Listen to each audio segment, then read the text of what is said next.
I think I didn't do anything wrong, just followed my heart when it needed something more.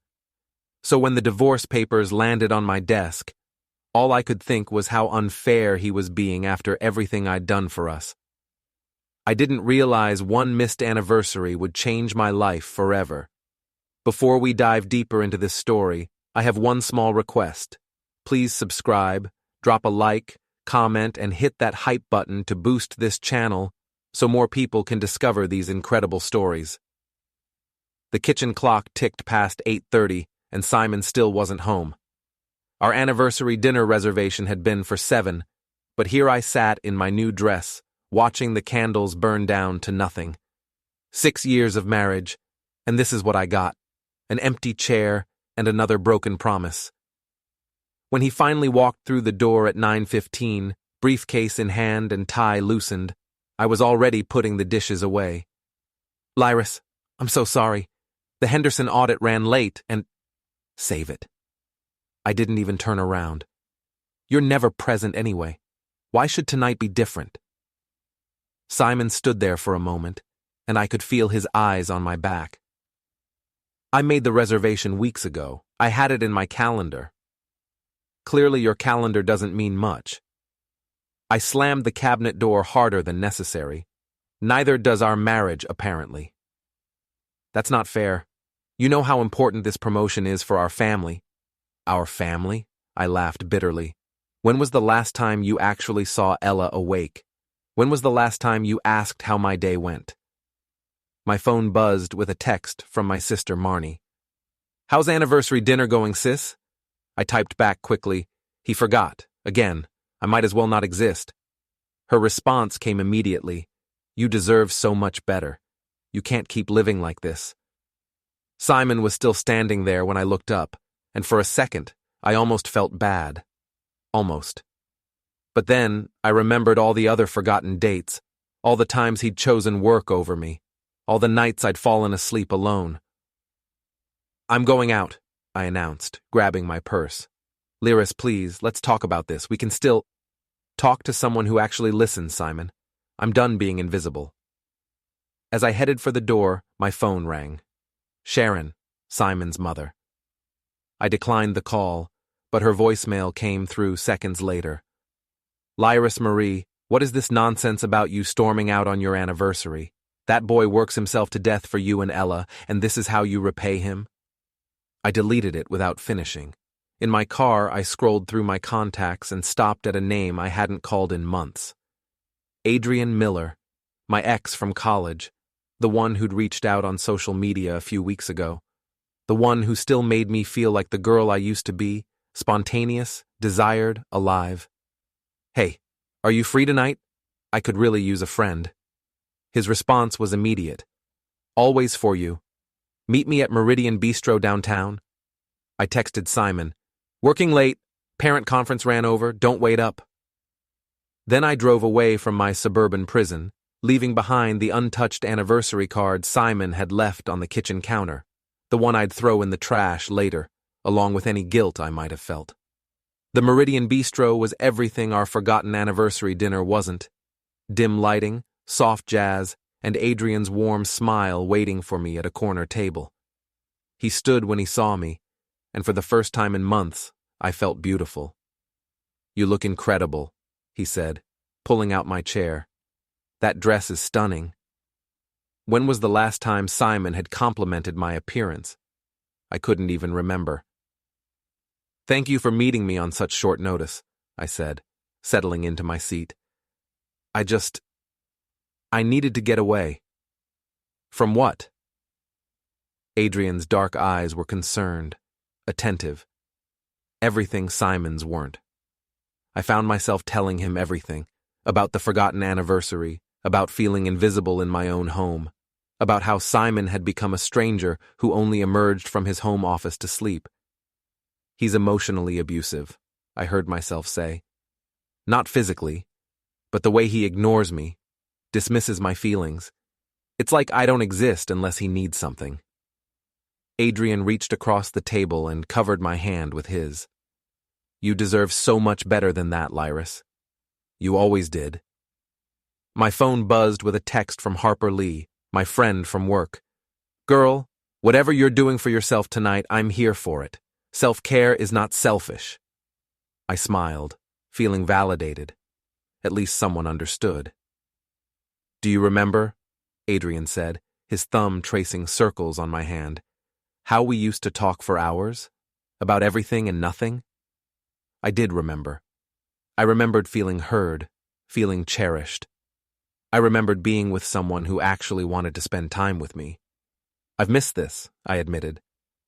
"I've missed feeling like someone actually cares what I have to say." "I've missed you," he said simply. My phone rang, Sharon again. I declined and turned it face down on the table. "Your mother-in-law?" Adrian asked. "She thinks Simon walks on water. According to her, I'm the problem because I want my husband to actually acknowledge my existence." We talked through appetizers, through dinner, through dessert. Adrian told me about his graphic design business, about the art classes he'd been taking, about the trip to Italy he was planning. He asked about my work at the middle school, remembered details about my dreams that I'd forgotten I'd shared. "You know," he said as we lingered over coffee, "you could come to Italy with me. When was the last time you did something just for yourself?" I couldn't answer because I couldn't remember. When we finally left the restaurant, it was nearly midnight. Adrian walked me to my car, and we stood there in the parking lot, neither wanting the evening to end. "Thank you," I said. I forgot what it felt like to have someone actually listen to me. "Anytime," he said, stepping closer. "You know that, right? I'm here whenever you need me." Our goodbye lingered, his hand on my arm, his face close to mine, the promise of something more hanging in the air between us. For a moment, I forgot about everything else. I forgot about Simon, about Ella, about the life I'd built that felt more like a cage every day. I didn't notice the flash of a camera phone from across the parking lot, or recognize the car belonging to Janet Morrison, who taught 3rd grade at my school and had been having dinner with her husband at the same restaurant. All I knew was that for the first time in years, I felt alive. The photo was waiting for me Monday morning, forwarded by 3 different colleagues before I even made it to my classroom. Janet Morrison hadn't wasted any time. There I was in the bistro parking lot, Adrian's hand on my arm, our faces inches apart, looking every bit like the cheating wife I was becoming. "Lyris," Harper Lee cornered me in the break room during lunch. "People are talking." "Let them talk," I said, though my hands shook as I poured my coffee. "It was just dinner with an old friend." "That's not what it looks like in the photo." "Since when is having dinner a crime? My husband forgot our anniversary, Harper. He's never home, never pays attention to me. Am I supposed to just sit there and take it forever?" Harper nodded sympathetically. "You're right. You deserve happiness. It's just, you know how people are." By the end of the day, I could feel the whispers following me down the hallways, the sideways glances from other teachers, the way conversations stopped when I entered a room. When I got home, Simon was waiting in the kitchen with his laptop open. "We need to talk," he said without looking up. "About what?" "About where you really were Friday night." My heart hammered, but I kept my voice steady. "I told you. Parent conference." "Which parent? What is this, an interrogation? Are you spying on me now?" "Answer the question, Lyris." "I don't have to answer anything. You don't get to ignore me for months, and then suddenly play the concerned husband when it's convenient for you." Simon finally looked up, and something in his expression chilled me. It wasn't anger. It was disappointment. Somehow that was worse. "Mom called," he said quietly. "She tried to reach you Friday night. Said she saw your car downtown when she was leaving her book club." My mouth went dry. So your parent conference was supposedly at the school, in the suburbs, not downtown. I had dinner afterward. I needed to decompress. Alone? The question hung in the air between us. I could have told the truth then. Could have explained how lonely I'd been, how invisible I felt, how much I needed someone to see me. Instead, I went on the attack. Why does it matter? You don't care what I do any other night. You're too busy with your precious work to notice whether I'm here or not. That's not true. Isn't it? When was the last time you asked about my day? When was the last time we had a real conversation? Simon closed his laptop slowly. I'm trying to provide for our family, Lyris. Everything I do is for you and Ella. No, everything you do is for your career. We're just the accessories that make you look like a family man. I stormed upstairs, leaving him sitting alone in the kitchen. Later that night, I heard him moving around in his study, but I pretended to be asleep when he finally came to bed. I didn't know that while I lay there justifying my actions, Simon was quietly downloading every text message, every call log, every photo from our shared phone plan. I didn't know that my carefully constructed lies were already unraveling. All I knew was that I felt more alone than ever, and Adrian's number was still in my phone, still promising an escape from the suffocating reality of my marriage. 3 weeks later, our house had become a war zone of silence and careful politeness. Simon spoke to me only when necessary, usually about Ella's schedule or household logistics. He'd moved his pillow to the guest room, claiming his early morning calls would wake me. Ella sensed the tension. Our usually chatty 6-year-old had become quiet and clingy, especially with Simon. She'd taken to following him around the house when he was home, as if afraid he might disappear. "Daddy, are you and Mommy fighting?" she asked one evening while I was making dinner. "Sometimes grown-ups disagree, sweetheart," Simon said, lifting her onto his lap. "But we both love you very much." I noticed he didn't say we loved each other. That night, after Ella was in bed, I finally confronted him. "This can't continue," I said, finding him in his study. "The silent treatment, the cold shoulder, it's affecting Ella." Simon didn't look up from his computer. "You're right." "Good. So we can work on—" "We can't." He finally met my eyes, and what I saw there made my stomach drop. "This marriage can't continue." "Simon, don't be dramatic. So I had dinner with an old friend. That doesn't mean—" "Stop." His voice was quiet but firm. "Just stop lying." "I'm not lying." "You've been texting him for weeks, Lyris. Meeting him for coffee, lunch, dinner. You told him I was emotionally abusive. You told him our marriage was over." My blood ran cold. "How do you— You went through my phone." "I didn't have to. We share a phone plan, remember? Every text, every call, every photo, it's all there in the account records." I felt like the walls were closing in. "You had no right—" "I had every right. I'm your husband, or I was, until you decided to replace me." "That's not what happened." "Then explain it to me." He stood up, and I could see the exhaustion in his face, the hurt he'd been hiding behind his cold facade. "Explain how you've been telling another man you love him while lying to my face every night." "I never said I loved him." Simon pulled out a folder from his desk drawer and opened it. Pages of printed text messages, call logs, even photos from social media. "March 15th. I think about you all the time," he read. "March 22nd. Simon doesn't understand me the way you do." March 28th. "I wish things had been different between us." Each quote hit like a physical blow. Seeing my words printed out like that, stripped of context and emotion, made them sound so much worse. "You don't understand," I said desperately. "I was lonely. You were never here, never paid attention to me. I needed someone to talk to." "You had me to talk to." "No, I didn't. You were always working, always distracted. Do you know how long it's been since you asked me how my day went? Since you touched me? Since you acted like you even remembered I existed? So you decided to have an affair." "It wasn't an affair. We didn't— Yet." Simon's voice was hollow. "But you were planning to, weren't you?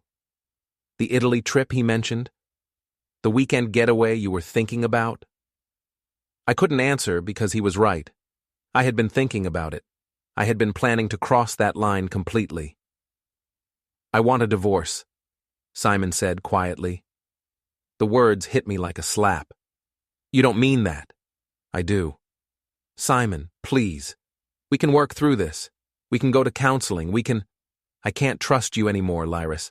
And I won't have Ella growing up thinking this is what marriage looks like. You're punishing me. One mistake, and you're ready to throw away 6 years of marriage?" "One mistake?" Simon laughed bitterly. "This has been going on for months. The lies, the sneaking around, the way you've been rewriting our entire relationship to justify what you're doing. This isn't one mistake. This is who you've chosen to be." I felt tears burning my eyes. "I chose you. I married you. And then you chose him." Simon closed the folder and locked it back in his desk drawer. "I'll be staying at my mother's tonight. Tomorrow I'm calling a lawyer." "Simon, wait." But he was already walking away, leaving me alone in his study surrounded by the evidence of my betrayal. Through the window, I watched him load a suitcase into his car and drive away without looking back. Upstairs, Ella was crying in her room, having heard more than she should have. As I held my daughter and tried to comfort her, I realized that my quest for happiness had destroyed the very thing I'd claimed I was trying to save. But even then, even with my marriage crumbling around me, part of me still believed this was Simon's fault for driving me away in the first place.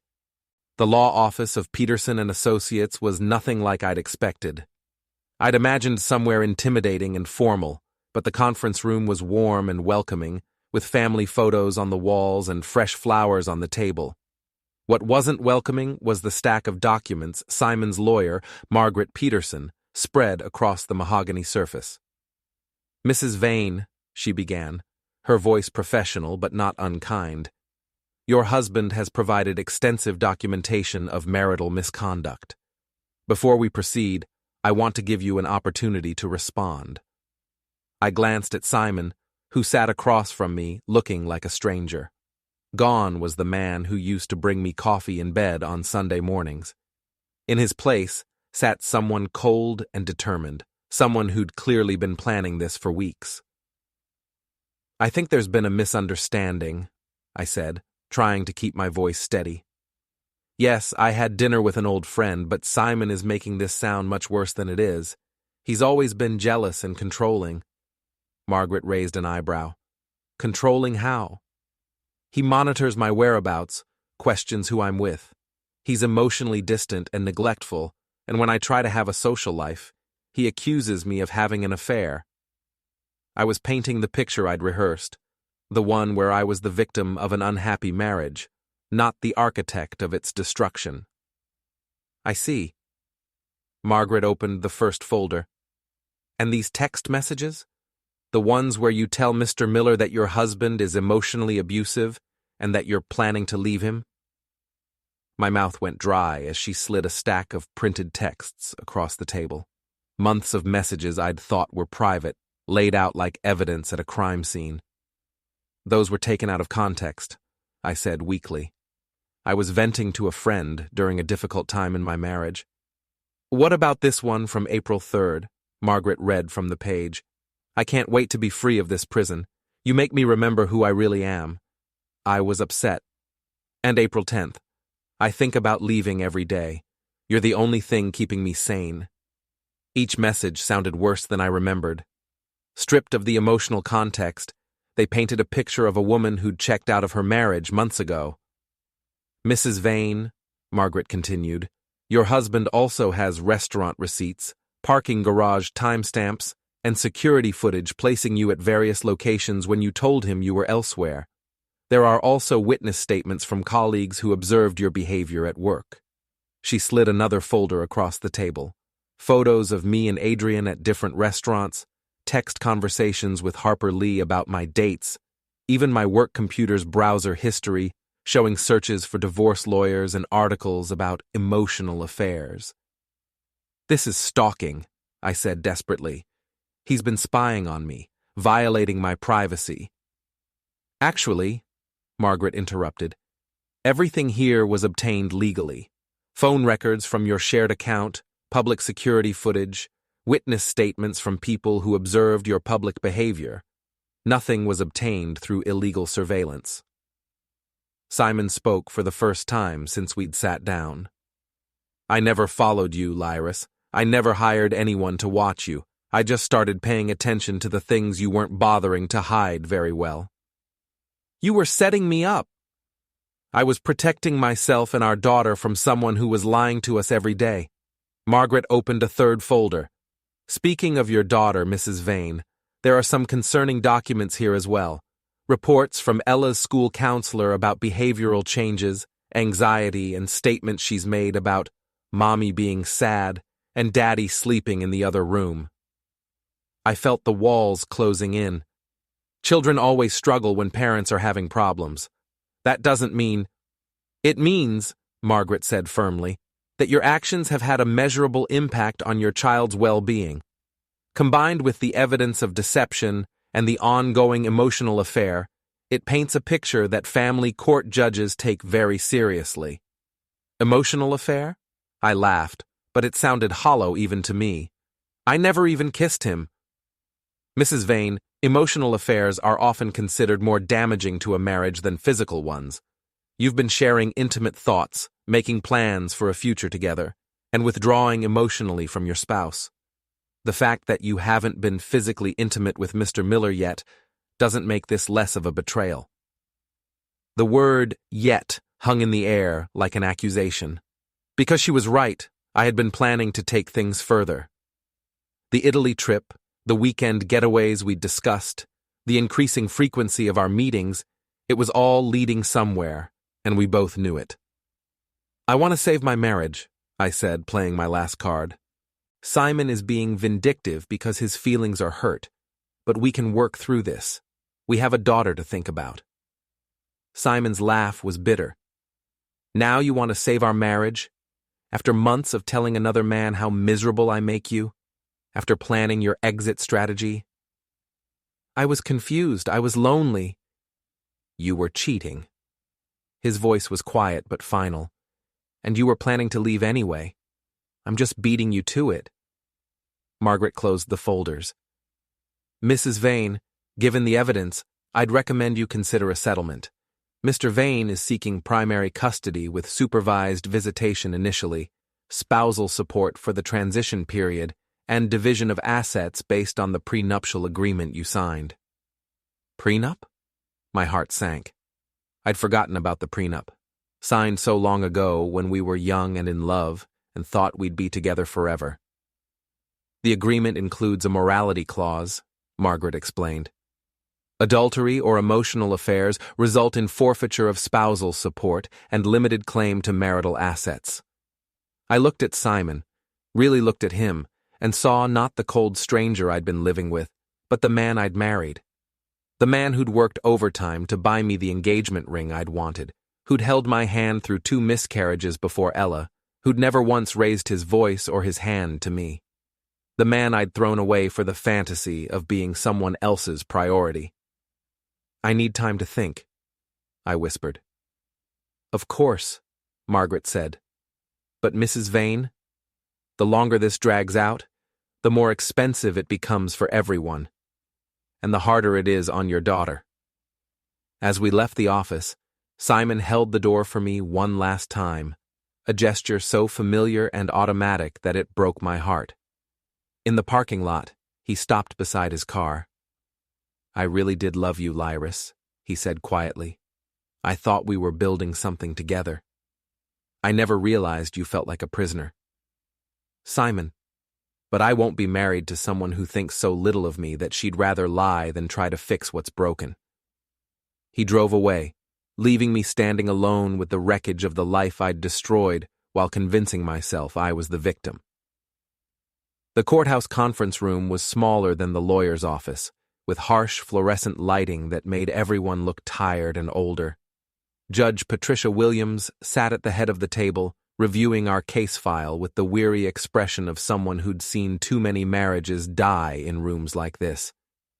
This is a settlement conference, she announced, not a trial. We're here to see if we can reach an agreement that serves the best interests of all parties, particularly the minor child. I sat between my hastily hired lawyer and my sister Marnie, who'd driven down to support me. Across the table, Simon sat with Margaret Peterson, looking composed and ready. His mother Sharon was in the hallway. She'd wanted to come in, but Margaret had advised against it. "Mrs. Vane," Judge Williams addressed me directly, "I've reviewed the evidence submitted by both parties. Do you contest any of the documented communications or meetings with Mr. Miller?" My lawyer, David Chen, had advised me to be honest. The evidence was too overwhelming to deny. "No, Your Honor, but I'd like to explain the context." "The context," Judge Williams interrupted, "is that you were married with a minor child and chose to pursue a relationship with another man while lying to your spouse about your whereabouts and activities. It wasn't a physical relationship. Mrs. Vane, emotional infidelity is still infidelity. You made vows to your husband and you broke them. The question now is how we move forward in a way that protects your daughter." Judge Williams opened Ella's file. "Your daughter has been seeing the school counselor for anxiety and behavioral issues that coincide directly with the timeline of your affair. She's been asking her teachers if her parents are getting divorced, and she's been having nightmares." Each word was a knife to my heart. I'd told myself I was being discreet, that Ella didn't know anything was wrong. "I want to work on my marriage," I said desperately. "I made mistakes, but we can go to counseling." "Mrs. Vane," Simon's voice was calm but firm, "you told Adrian you were planning to leave me anyway. You were already looking at apartments. This isn't about saving our marriage. This is about you not wanting to face the consequences of your choices." "That's not true." "Then explain this." Margaret Peterson slid a document across the table. "Application for a one-bedroom apartment downtown, submitted 3 weeks ago. References listed include Mr. Miller." I stared at the paper, my own signature mocking me from the bottom of the page. I'd filled it out during my lunch break, imagining a new life free from the suburban routine that had felt so suffocating. "I was exploring options," I whispered. "That doesn't mean—" "It means you were planning to abandon your family," Judge Williams said bluntly. "Mr. Vane, what are you seeking in terms of custody and support?" "Primary physical custody of Ella, with supervised visitation for Mrs. Vane initially, transitioning to standard visitation once she demonstrates stability. I'm not seeking spousal support, and I'm willing to waive claims to her teacher's pension in exchange for keeping the house." "That's generous," Judge Williams noted, "given the circumstances and the prenuptial agreement." My lawyer leaned forward. "Your Honor, Mrs. Vane is a dedicated mother and educator. Supervised visitation seems excessive." "Mr. Chen," the judge interrupted, "your client has been lying to her family for months, meeting secretly with another man and making plans to leave her marriage while telling no one, not even her husband, about her unhappiness. That shows a pattern of deception and poor decision-making that raises questions about her judgment as a parent. I never put Ella in danger." "You put her in emotional danger every day," Judge Williams replied. "Children need stability, honesty, and parents who model healthy relationships. You've provided none of those things." I looked at Simon, searching for any trace of the man who'd once loved me enough to forgive my flaws. But his face was a mask of polite indifference. "Simon, please," I tried one last time. "We have 6 years together. We have a daughter. Doesn't that mean anything?" "It means everything," he said quietly. "That's why I can't let you destroy it any more than you already have." Judge Williams reviewed the settlement terms one final time. "Mrs. Vane, you have 2 choices. Accept this settlement, which is far more generous than what you'd likely receive at trial, or proceed to court where all of this becomes public record." The thought of a public trial, of my colleagues and Ella's friends' parents reading about my affair in court documents, made me sick. "I need a moment," I whispered. "Take all the time you need," Judge Williams said, "but understand that Mr. Vane's offer expires when we leave this room." I stepped into the hallway where Marnie was waiting. For the first time since this began, my sister looked uncertain. "Lyris," she said slowly, "maybe you should take the deal. You think I'm wrong too? I think you made choices that hurt people you love, and now you have to live with the consequences." Through the window, I could see Simon in the parking lot, talking quietly on his phone. Probably to his mother, or maybe to Ella's school, arranging pickup schedules and custody transitions. When I returned to the conference room, Judge Williams was waiting with the final papers. "I'll take the settlement," I said. As Simon signed the documents that would dissolve our marriage, I realized that my quest for happiness, for feeling desired and understood, had cost me everything I'd actually wanted to protect. I'd destroyed my family while telling myself I was saving it, and now I was sitting in a courthouse conference room, watching the man I'd married become a stranger who'd rather live without me than risk trusting me again. The papers were signed, the custody arrangements finalized, and my marriage officially over. As I walked out of that courthouse, I understood for the first time that actions have consequences, and some mistakes can't be undone, no matter how much you wish you could take them back. Simon held the door for me one last time as we left, a gesture of politeness rather than love. In the parking lot, he paused beside his car. "I'll pick up Ella at 6, he said. "Her overnight bag is already packed." And then he drove away to start his new life, the one where I was just the woman who used to be his wife, relegated to supervised visits and holiday arrangements, watching from the sidelines as he and Ella built something better without me. I sat in my car for a long time after that, staring at the courthouse steps where other people were walking in with hope and walking out with endings. I'd walked in thinking I could explain my way out of the mess I'd made, and I'd walked out with the realization that some betrayals are too deep to forgive, and some trust, once broken, can never be repaired. The divorce papers in my purse felt heavier than they should have, weighted with the knowledge that I'd traded everything real for something that was never more than a fantasy. And as I drove back to the house that would soon belong only to Simon and Ella, I finally understood that the prison I'd been so desperate to escape wasn't my marriage. It was the person I'd chosen to become. Don't forget to hit like, subscribe, and turn on the bell so you don't miss the next story. Write in the comments from which city you are watching.